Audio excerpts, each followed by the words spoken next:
These seaways have been frequented by invaders and traders for thousands of years, leaving enduring traces of their various civilizations behind them.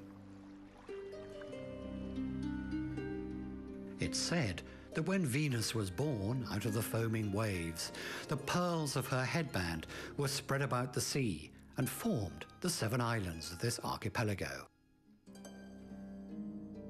The largest and most famous of these is this one, the island of Elba. Strategically placed along naval and trade routes, it's been the object of conquest for Mediterranean powers for millennia. But there was something else that also drew invaders to Elba's shores: its vast mineral wealth. For the Etruscans and Romans, the island represented an inexhaustible supply of iron for their ever-expanding empires. And situated on a large cape in the south is Capo Livery, historically one of the island's most active mining centers. But it is no longer for the iron that foreigners are drawn here, but rather the rolling, unspoiled countryside and endless historical relics spattered about across the hills. As we move back towards the coastline, we come upon Porto Azzurro, also a settlement originally famous for its wealth of minerals and mines. But again, the main trade these days is tourism. Its permanent population is around 3,500. But that number jumps significantly during the tourist season as boats full of Europeans unload on these shores. The city dates back to the 1600s, when the Spanish occupiers built a fort on the headland.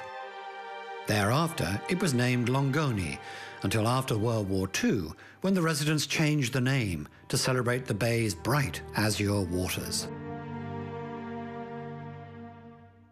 Remains of Roman villas and thermal baths and the ruins of ancient Christian hermitages can be found in the areas around the dazzling port.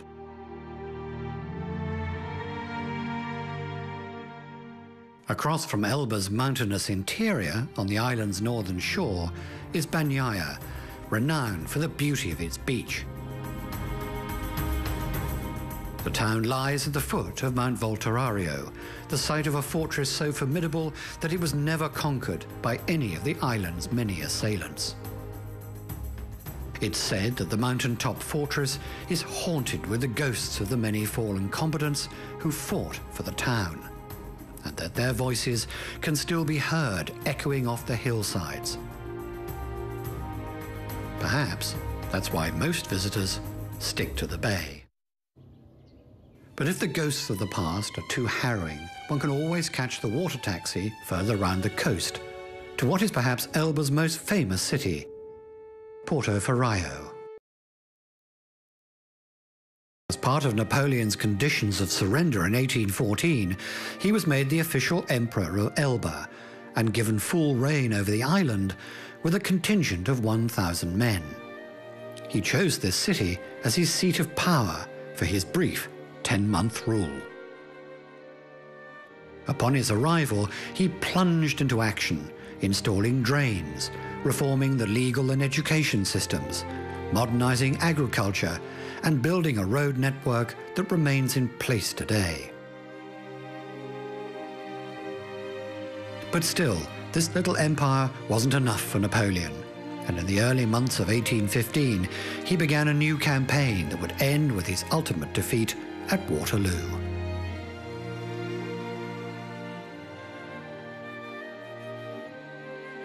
It's true that Napoleon's leadership propelled Porto into modernity, making it the most important settlement on Elba.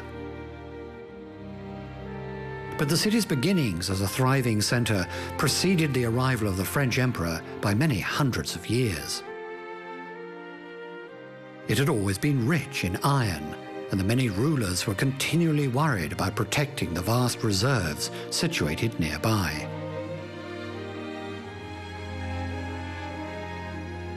This fort, built on the highest hill, was constructed in the mid-16th century by the Medici family, to guard against the dreaded Barbary pirates that patrolled the region for easy pickings. The city was without doubt the best fortified on Elba.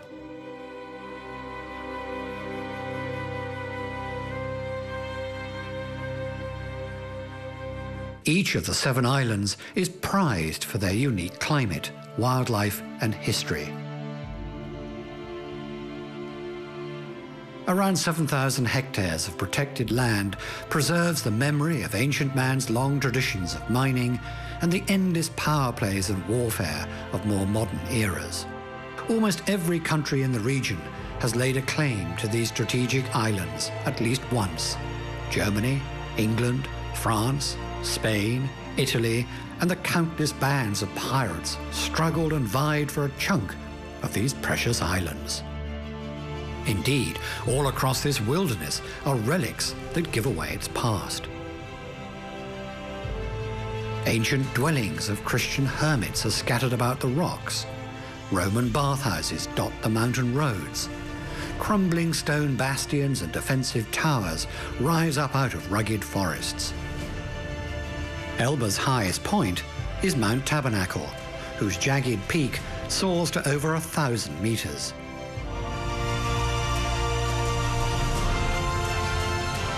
And following one of the mountain spurs takes us to the small hilltop village of Porto, overlooking the sea.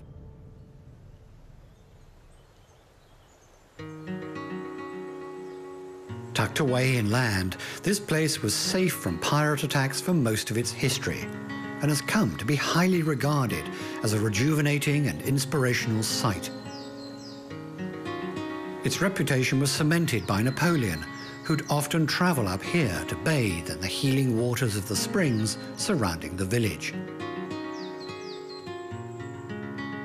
With narrow streets, not at all conducive to motor vehicles, this town, more than any other in Elba, has preserved its medieval charm.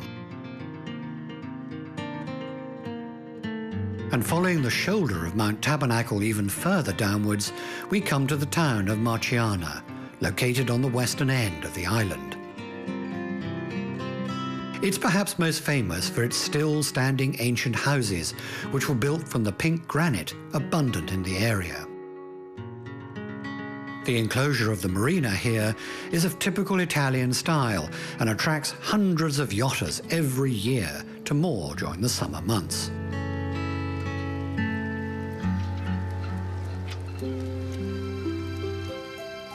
And the next bay to the west is the Gulf of Propio. The area was